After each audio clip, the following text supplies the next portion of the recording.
Okay, let's talk children at dinner. And not dinner at home. Children at dinner out. How do you how do you navigate it? We have a toddler and a baby. So I just want to like put that out. And I'm already stressed not a out. toddler, a 2-year-old Donnie Thornberry toddler and a baby. I don't even know if I want to count Kai in this situation. Because he's Yes, we do, because there's a whole aspect of that, but let's dive into it. First and foremost, we had our first son, Isaiah, and that's when I really think that we got good at this dinner with babies thing. what I will say.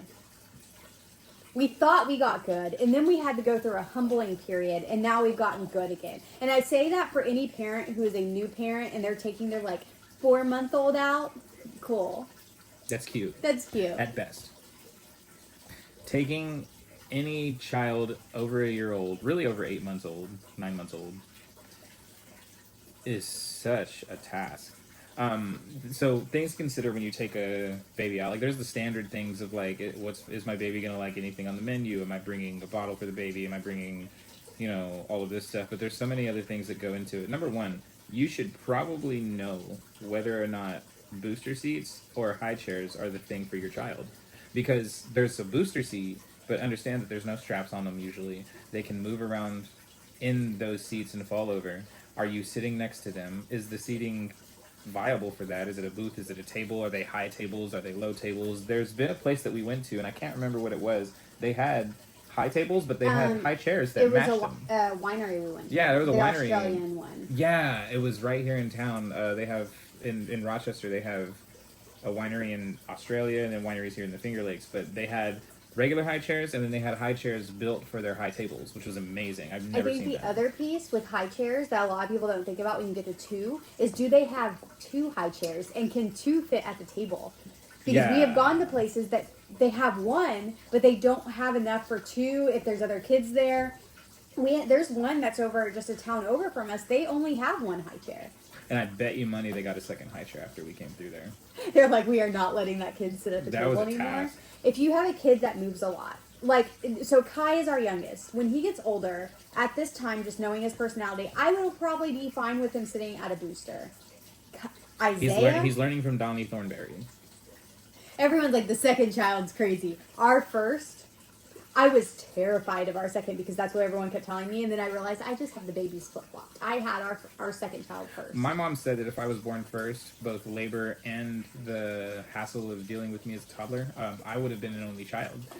I'm surprised that we have 2, because somehow want more. Because Isaiah is basically me, because I was basically Donnie Thornberry, to the point of like taking shoes off. Now, if that's a normal thing, my bad, but still, regardless, when you're going to dinner with a Donnie Thornberry and essentially a potato, it's important to note the differences between those two, and then also what the needs are. Also, we usually sit with them both in between us, as in, yes, we do not sit with each other. Have one beside, if you have 2, one beside one parent, one beside the other. And sometimes they're on the outside, but a lot of times it's inside. One right here and then the other one right here, and then mom and dad on the outsides. If grandparents are in the mix, it's like me, child, grandparent, child, mom, like that type of thing.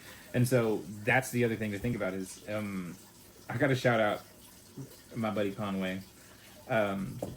He says, is this restaurant Conway compliant? And I never understood, like I understood it because my friend Conway, I mean, I'm gonna tell you right now, he's a big old hunk of love. He's a lot of human, and rightfully so.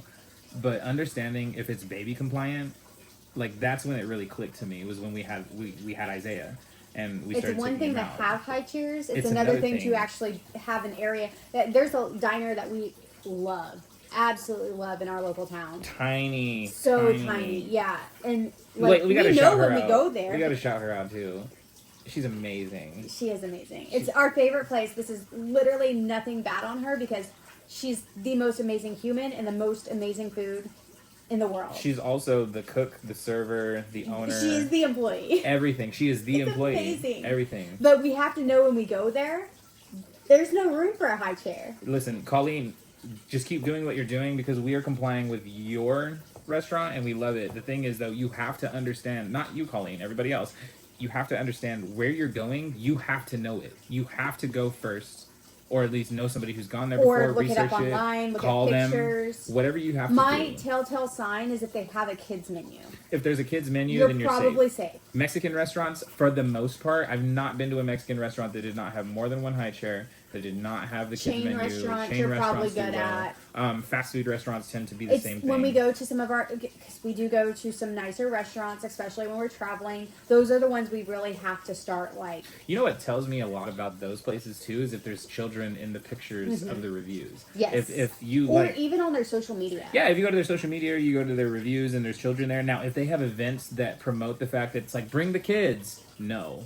They probably don't have kids ready on the standby because they're promoting for you to bring children. They're that means trying to they get don't. it. That means they don't normally accommodate. Oddly children. enough, if a brewery does not say that if they say they're family friendly, they're family friendly. They are 100%. They're good. If the brewery They are doesn't- promoting to you, you can go. If a brewery does not promote family friendly and you have to call and ask, just assume that they either have limited seating or they don't have a lot of children that come through. That's brewery, winery, distillery, and then meadery, like any of those places.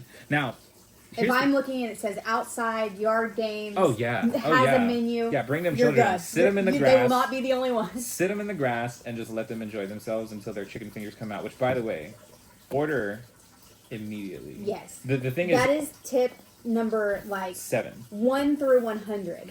When look at the menu before. Immediately. This is what I always do. I will be in the car on the way there, looking at the menu, knowing what my kids are going to get. I sit down and I say, "Can I go ahead and put my kids' order in and go ahead and bring it out now?" I didn't really realize until just now you have this down to a science. Oh, I have and it it's down a to a routine. science. It's a routine. Once they bring it That's over, exactly what she ideally says. we get an appetizer too, so they can have some of the appetizer, and I can set it aside. And Calamari. let it cool. Yep, Calamari. Isaiah loves calamari. So does Kai. I can set their food aside, let it cool down. By the time we're done with the appetizer, I give them their food, and they're good. Here's a thing that we will disagree on. Because that piece right there, 110%. You have to order for the children first. It has to come out first because you have to keep them busy first. They are a ticking time bomb. Yo, we have walked into a place where they were just a hassle to get into the place, and as soon as we sat down, they said, "What would you like to drink?" I said, "The drink can wait. What we're gonna do first is order their chicken fingers and their French fries, or a juice, or something." Like that was the first and foremost. Now the places where they say first and foremost, "Hey, what does the little one want to drink?" Oh, understand that server is going to take full care of you the entire time, and their priority is that child being good because they know. When they ask me, they're like, "Do you want that to come out right away?" And I'm like, "Yeah, yes, I do." Yeah, you get it. You get it. You've seen it. You've seen it before. Usually their response is, "Oh yeah, I've got nephews, I've got nieces, or I have 3 little ones at the house. I get it." But those ones, I'm sorry. I'm a stickler, and that's a completely different conversation for a completely different day. I'm a stickler about tips. But anybody who accommodates your children before you, tip the hell out of them. They deserve and it's not the saying we don't tip people that don't do it. No, I actually hand we're, her. We're good tips. Because we're good tippers, I promise. Because I'm kind of a piece of crap when it comes to tipping. I used to be a server, so did she. When I pay, I give her the tab. I'm like, "Hey, I've paid. Now you determine what the tip is going to look like." But for those ones specifically, I'm like, "Hey, leave her or him a lot." But the thing that we will disagree on is, and I hate that you do this. I get why you do this, but I hate it because I was a server, and I hate when you clean the floor around them.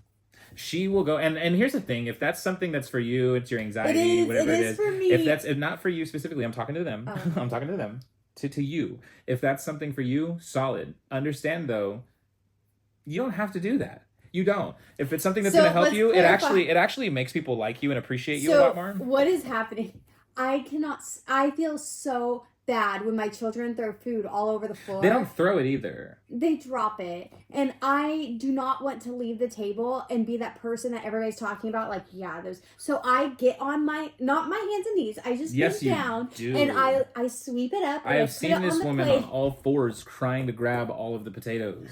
Now, here's the hack that I never remember to do, but it is the most clutch hack when I do it.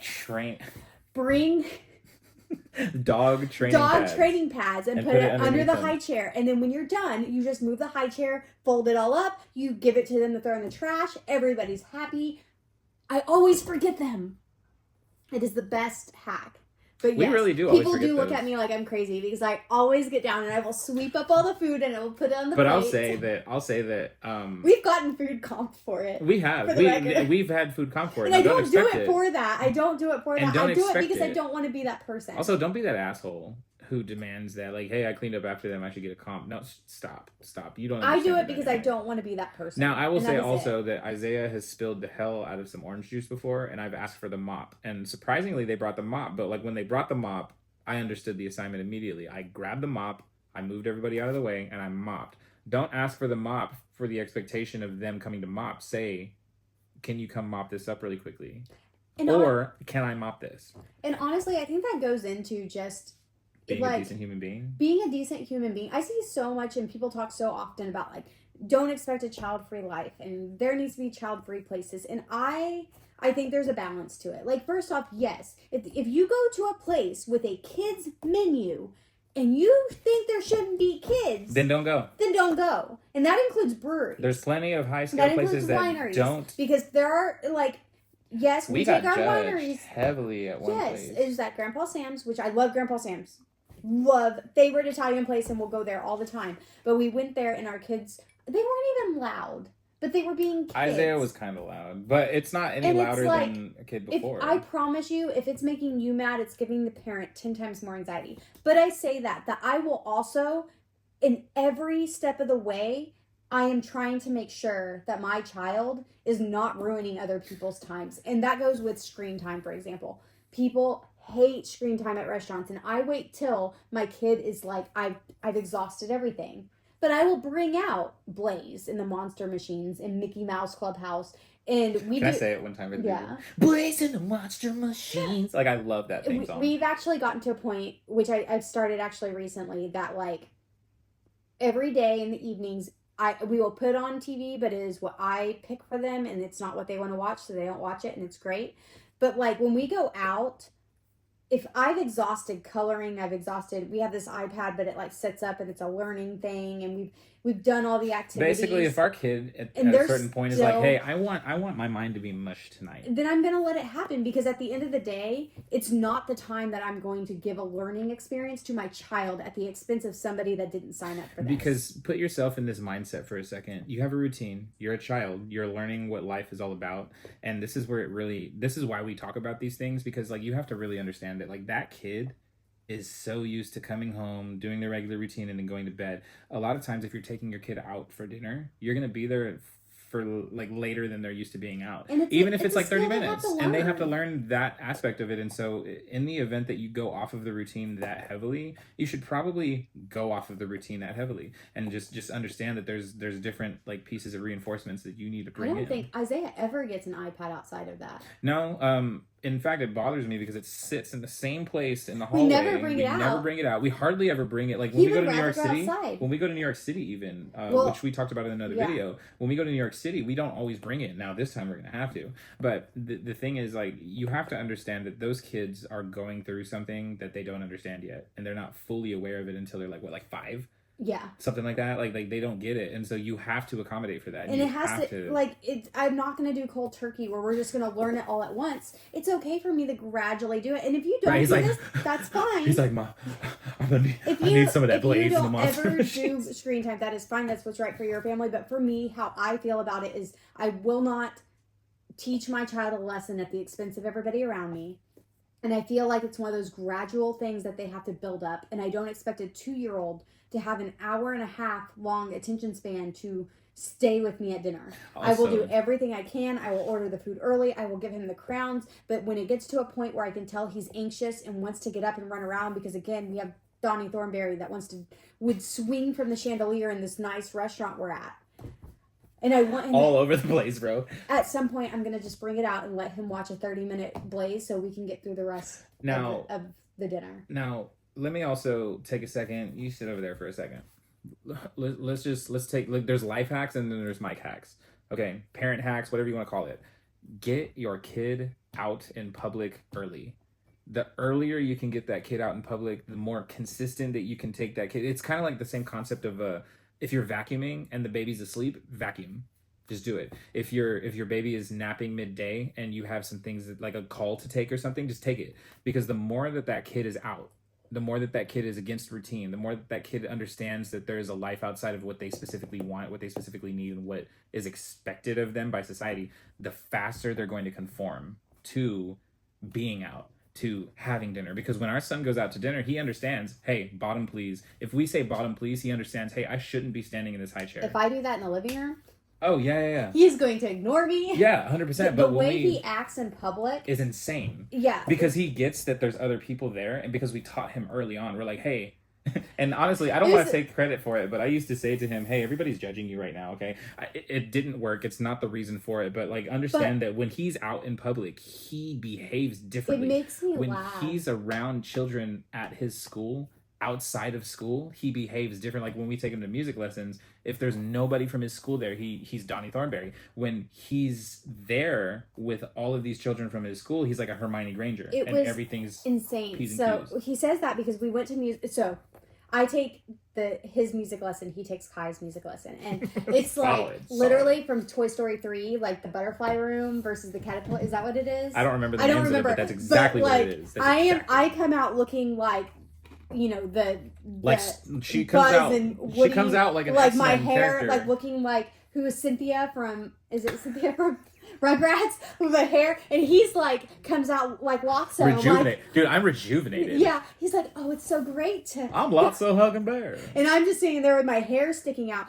There was one day we had to go early because Isaiah had a haircut, and I went, and 3 people from his school were there. You would have thought this guy was going to serve everybody on silver platters and put their knives and forks in the right place. And this isn't the only time it's happened. There will be so many times that I'll go to what they call at his school discovery nights, where we'll go and we'll talk to all the parents, and I will like talk about things that Isaiah's doing at home, and his teachers are like, that's not my Isaiah. That's not my Isaiah. They're like, that's so funny you say that because Isaiah doesn't do that here. And I'm like, very interesting, Isaiah. Very interesting. Hold on. I've got a lavender about that for a second. Hold on. Here, lavender about it. That's what broke me about. He had a bedtime thing where me and him like fought. Like he wanted mom. I wouldn't let him sleep with me. It was this whole thing.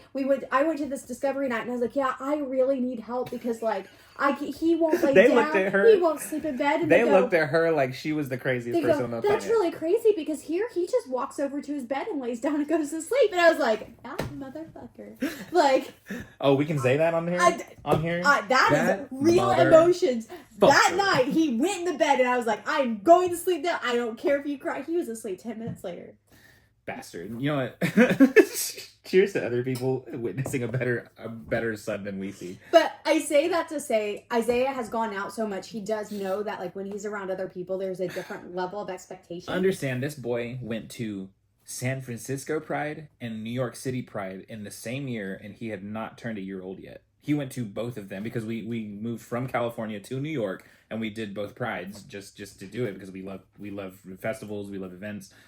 This dude has been around so many different types of events, so many different types of people, that he understands the social norms of acting right. And when there's certain situations out in public and other children are just acting a fool, he looks at them like, the fuck what is your wrong problem? with you, bro? Like for real. And so when I say, he'll tell Kai, I say Kai because that's what he calls him. But if Kai's pretty good. He won't really cry or anything because he'll have food and he's but when he happy. does, but when he's happy, Isaiah will go shh, Kai, shh. You're like, you mean when he's like not happy? When he's not, the few times if he's waiting for food. But yeah, he's like shh, shh, shh. But also like when we're driving somewhere and Kai is asleep, Isaiah will shush us so that Kai can get the sleep that he needs. But like that's I think the power of taking him out early. That's the power of making sure that they can get an unwanted side effect of that is he will think he owns the entire place at all times. I've never ever walked anywhere in public with Isaiah and it not feel like a red carpet for him. And that's what it is. It's a red carpet for him. Because he's so used to places he doesn't know that like being in places he doesn't know does not matter. No, places he doesn't know. Like you would think that this boy put the event on. And we will have grown adults telling us this. Oh yeah. And then here's the other thing, and this is like a wild card.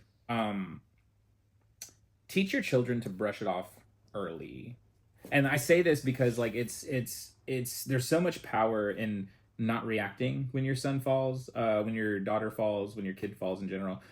There's so much power that you invest into them when they're not moved by the little things. And it's to the point where we were getting ice cream somewhere, and like Pinkies, that's yeah. what we're saying is like, this isn't just a dinner talk, this is like take them anywhere talk. We went to an ice cream place and it was all gravel, and if you're in New York, you know the places that I'm talking about. It's just an ice cream stand, Upstate or Western New York. Western New York. And so the thing that happened was it was a lot of people. It was the dead of summer, and Isaiah was running around waiting for his ice cream, and he fell, and he went, and I go, what do we do? And he stood up, he goes, and then he just continues on. And out of nowhere, out of the side, this just random person just over there getting ice cream, he goes, you know, buddy. And I look over and I'm like, what? And he goes, you know, buddy, you're not raising a boy, you're raising a man, and I got to shake your hand right now. I'm not going to lie, regardless of his voting preferences, regardless of like his background, it meant a lot. Understanding that like he saw my son just get up, brush it off, and then move on. That's why I say take them out as often as possible. Take them out as early as possible, because the more people that they interact with, the more times that they fall in public, the more times that they experience that. People underestimate the social norms when it comes to babies and when it comes to children, but like him being in the presence of so many people, so many things, all within his first year of life, I think it really gave him. And I think it's the other side of that, because he has the toughness that we see from him, and we have the confidence he sees, but he also has the empathy. Oh my God! I've never seen a baby have like a toddler have empathy. Kai has empathy like crazy. Kai's probably an empath, but when I think about Isaiah, who honestly, with his personality, you wouldn't think would have any empathy, because he's like the hottest shit that ever fell out of the sky. Like you would think that this boy, he is always worried about people around him. He will be the first to look and see somebody crying and be like, "What's wrong? Let me go solve it." Any child that like his gymnastics lessons, which by the way, it's baby gymnastics. Relax, they're not tumbling. Okay. No.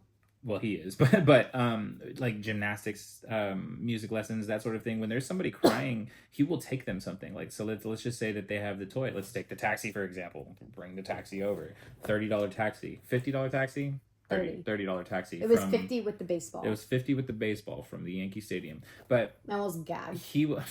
I did gag. So when he sees somebody crying, another kid, he will walk up to that kid and he will just put the toy in front of them and just wait and watch them. And if they look at it and they react and they grab it, then and I've seen him do this, he will just pat them on the back really quickly all the time. And then after they're done, the moment that they walk away from the toy, he's like, okay, good, because this was mine. Because that's our son's personality. But the thing to think about is like, and I can see it go against his personality. It does, because I know everyone's gonna say all children are different. Right. He has done this since before he had a brother, and his personality is everything against this. And you have to understand, it may not be anything beyond our dynamic when we go out in public, or the dynamic of his aunts, his uncles, his like our close friends that basically treat him like nephew. But the bottom line is, if you take him out in public, they will understand social norms faster. Even if it's something that you're like, oh my gosh, he's going to be on the spectrum, or oh my gosh, he is on the spectrum, or oh my gosh, I'm worried about him picking up on social cues. Cool. Take him out more, because they understand it. They see it, they do it, they get it. What's the sponge period? Is it like 1 to 3? Until 5. Until 5. So 1 to 5. Take them out, take them to do things as much as you possibly can, because it improves your dinners. I'm sorry, like if I'm gonna shorten it, and I'm not gonna say our dinners are perfect. Oh no! Like we just went for sushi the other day, and you could tell at the end Isaiah was done with it. He was crawling under the table. He was trying to get away. He was trying to do all that. But there are so much aspects of it that I can see that he gets. And I will say the whole dinner was really enjoyable for my part. I only think that he had the struggle we had there is there wasn't, and it was on me. Like I should have, again, this goes into looking at the menu earlier. I didn't do that, and there wasn't enough things he liked. Yeah, because even the chicken, like think about it from this perspective. Kids look at a food item and they know it. They do. Like our son can look at bread and go, oh yeah, that's bread. Chicken. They had tempura chicken, which isn't a chicken nugget way or different a chicken tender. Exactly. And so that is going to speak volumes to what they like. Now, baby, he could kill us. It's food. It's food. I'm just gonna eat it. Also, don't ask why I have lavender and peppers just at the ready. That's another video for another time on another channel. But regardless, you have to think about it from that perspective as well. It's like, hey, Well, and in He likes that calamari. instance, I had hyped him up for pasta because I thought we were going somewhere that had lo mein, and he loves lo mein. I'll take the blame on And that, I so, guess. yeah, the original place I thought we were going to, because Mike had sent me one name. Yeah, we don't worry about what. And so I looked it up. I thought they had lo mein, and we were actually going somewhere else. And so when we got there, they didn't have lo mein. And Isaiah had been promised pasta. And I think that's one thing is like, one, I guess, mom hack is like... Prepare them. If I know we're going somewhere with chicken, I will hype up chicken for him the whole day. We're getting chicken tonight. I know he's going to ask me for chicken. Isaiah, you're going to get chicken tonight. When we get to the restaurant, you're getting chicken. Well, in this case, I'd hyped him up for pasta because he loves pasta. Also, give them options. If you see 2 things on the menu that he could like, ask him what he would want. Because he'll feel he's in control. And he will. And it will hype himself up. And he will go into that restaurant understanding like, hey, do I want calamari or do I want garlic bread? And if he randomly decides he doesn't want it, just put it on your plate and start eating it.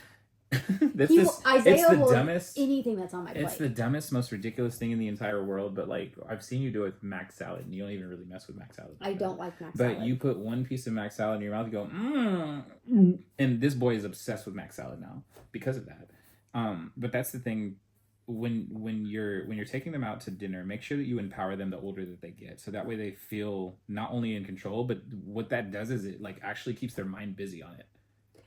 Another thing that I'll say that I do that I think some people forget about is like, one, always have a comfort food for them. Oh, for the love of God. Chicken, pasta is potatoes. Fries, potatoes, but then still put something else on their plate in a smaller portion. It needs to be the smaller portion because in their mind they're going to see the big portion, they're happy with it, that they might like, or maybe they don't eat as often. Fruit works the best. Fruit works the best. Well, calamari, and when you're thinking about like how to get them to try something else, this is actually something I've learned on TikTok, is make sure the biggest thing on their plate is their comfort food, but those small things are things they might like. And so comfort food doesn't mean like hey, make sure this boy has chicken waffles at every restaurant that he goes to. Make sure that this boy has, garlic bread. Yeah. Make sure it's something that he's used to eating, and that's the bulk of it. But then sneak in, if you were trying to get the kid with more green stuff like celery, sneak in pieces of lettuce on there.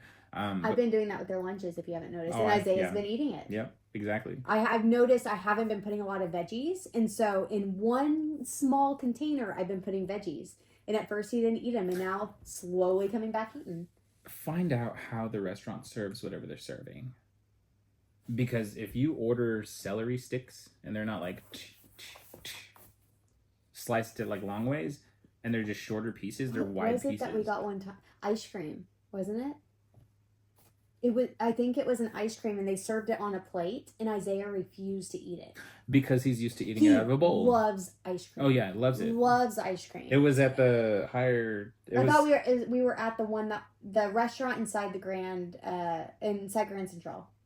Yeah, that's exactly what it was. And they had, and it was and my mom but it wasn't ordered a plate. The prefix meal. It wasn't even a plate. It was a wide bowl. Like it was basically a plate with edges, and it looked like it was a plate, not a bowl. And he looked at it and he's like, "The hell is that?" Would not try. The hell is that? He wouldn't eat it, and every time he put it up to his mouth, he'd go, "Oh." But that's the thing is, it's a routine with children. So like, understand how things are going to be served, and if they can accommodate for that. The other thing is like, if you're trying to get him used, or get him, her, they, whatever, used to eating something different out of something different, then what you need to do is just try over and over. But understand, if you spend $6.99 on an item that they just don't end up eating, make sure it's something that you're going to eat. Because if you're going to spend that money on it and you have to have some return on it, make sure it's something that you are willing to eat. Because if I'm trying to get my son to eat lentils, I'll eat lentils. If I'm trying to get my son to eat sushi, I'm sorry, buddy, you're on your own.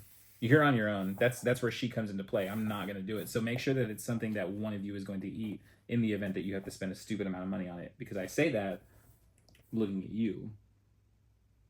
There's been times where you've ordered them something that I'm like, look, I'm not eating that mac salad. Are you eating that mac salad? No. And our son just randomly did not want to eat it. And I'm like, ugh. I think $8.99 down the drain. I think it's not only, though, in those cases for me, it's not only make sure it's something you can eat, but if they don't eat it, you have to be okay with it. And that's probably more. I'm like, of it, yeah. I look at it and I'm like, okay, am I willing to pay for a side, or do I want it to be my side? Am I okay with them splitting? If they're splitting, can you do it in a way that doesn't come on the same plate, or you can hide that same plate? Because if it gets put in front of Isaiah and he sees me take it and give it to Kai. Game over. Game over. Game over. But they're not going to eat 2 children's meals. The other thing is, and the way to do that, the verbiage is split. Can we get the kids' chicken basket split? Because we want him to have some, but they're not going to eat the whole thing. Or if there's 2 things that... So we did this with Harleen, who's my best friend's daughter, and it Isaiah. almost didn't work. And I would say, we would find 2 things. So we knew Isaiah would want the side and Harleen would want this. And we would ask for it separated on 2 plates. Oh, that almost ruined his entire Disney trip. Or... ask Isaiah if he will share part of it with Harleen because it's in his control at that point. Just today. Because she was too young to understand. Just today I had to tell him, hey, I know you're screaming at me because your brother, who can't even crawl, wanted one of those chocolate cookies that he wasn't all over eating. the floor that you weren't eating. But, like, you're going to have to understand that, like, hey, you're now going to clean it up. That's the other thing. Get their mind off of sharing just to reroute them to share. And it's the stupidest, like, concept, but, like, you have to teach them, like, hey, we don't want him to have it, but what are we doing with it instead? Let's clean it up. Let's put it on the plate. Let's do this. And in the midst of them doing that, throw them off a little bit. Hey, since you're not going to eat it, go ahead and give him one. And he willingly gave him a chocolate cookie today. And I'm like, dude, so like sometimes you just have to, he wasn't going to eat any of that. He wasn't, but you have to play it sometimes in a way that the kid is going to. The other thing I've done in that situation, this is another thing I had to do at Disney with him and Harleen, is I would take him to the bathroom right when the food got sat, made sure Mike knew to split the food, and then would bring Isaiah back. That's the hack for having multiple children at the same dinner. Especially because him and Harleen are like maybe a year apart. They're like 10 months or something. I think it's less, 10 months apart. Yeah. So she didn't really care, and I would scoot Isaiah away. She's also not as big a personality as he is at all. Not even close to the big. She's much more chill. Like her mom. And he's more like me. So it's honestly like me and Kate going out. It's crazy. Probably. Yeah. I don't doubt it. All things to think about, all things to consider. My thing is like if you have dinner or going out or like lunch hacks for your kid, we need to know about those too, because we're not just sharing these as if we're experts. We have 2 children. They're both under the age of 3. And I'm sure if and when we have a third, they'll give us a run for our money. They'll give us a run for our money. It'll be a completely different change. But not only them, but like you have to understand how the other children are evolving with it. Because Isaiah used to be unbearable. When he sees Malachi being unbearable, he switches back to the mode of like, hey, that's not how we act. That's not how we act. Hold on a second. Relax. You see me? I'm just watching this. You need to relax. Do you want to watch this? That's 3 things in one aspect that are completely unlike Isaiah.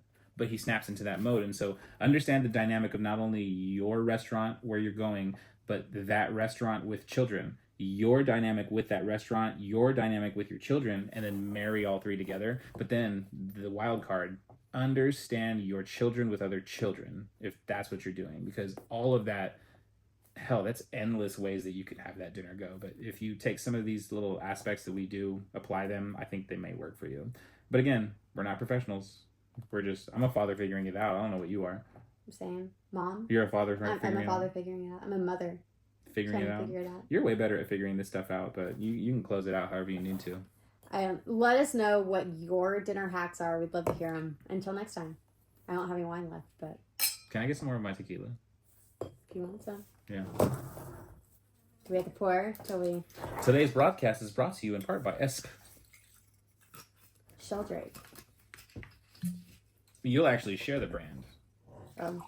You gotta pay me for this one. Plus tariffs. That ain't good for America!